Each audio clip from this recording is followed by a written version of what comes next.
Powered Air-Purifying Respirators, or PAPRs for short, are used to protect the wearer in airborne isolation. They do not need to be used for droplet isolation. The 3M TR-600 is the device used at Idaho Falls Community Hospital. This video will discuss the setup and use of the TR-600 device. Before using the PAPR, you will need to make sure you have the appropriate supplies. You'll need the TR-600 unit, an airflow indicator, a hood, and a battery. You should find the battery on the charger. To begin, remove the battery and push the test button to make sure that the battery is fully charged. Attach the battery to the blower unit and press until you feel it click into place. Then power on the unit. The system will go through a self-check.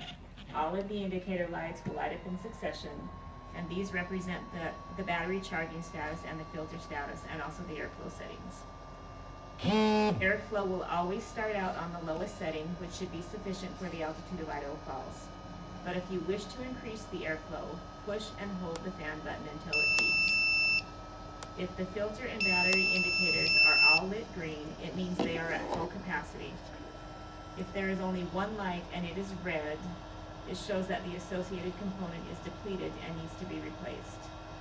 If the airflow indicator is illuminated red, it means the unit is not producing adequate airflow, and you will also hear an alarm sound.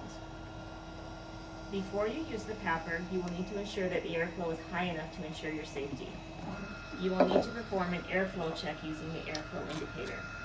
Attached to the indicator is a card that shows elevation. The elevation for Idaho Falls is 4,700 feet. Find that on the chart and match that with the room temperature of about 68 degrees. It will tell you that you need to have the ball floating to at least level J or higher.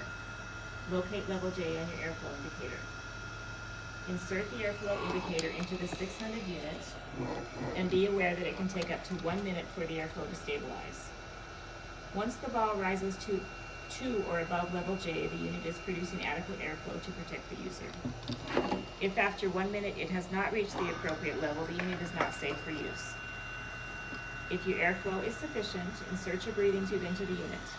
Take the end with the two metal knobs and insert it into the open port and twist clockwise. At the back of the hood, there is a port to attach the tube. Squeeze the ring and push the tube down onto the port of the hood. This should lock into place. It is now time to don your PAPR. Your unit has a waist belt attached. Pull the waist belt around your waist and clip it into place. You may need to tighten up the straps. Then take your hood and pull it completely over your face. This model of hoods, your ears will remain completely uncovered. When it's time to remove your hood, grab it from the back and pull it away from your face. This ensures that you do not pull a dirty hood up across your face. When you are finished using your PAPR, it will need to be cleaned. Using the gray top wipes, clean all exposed surfaces of the unit. Be sure to use a new wipe for every area. Remember to not only clean the unit itself, but also the belt, the breathing tube, and the mask. Also, replace the battery on the charger once it is cleaned. The PAPRs are managed and kept in the respiratory therapy department at IFCH. If you need one, please contact the respiratory therapist on shift. Hoods will be provided by individual departments for each staff member. Staff members may use their personal hood multiple times for the same patient. If you have been fitted with an N95 mask and passed the fit test, you should be using this as your approved mask. PAPRs are only to be used by those with a declination or those that have failed the fit test.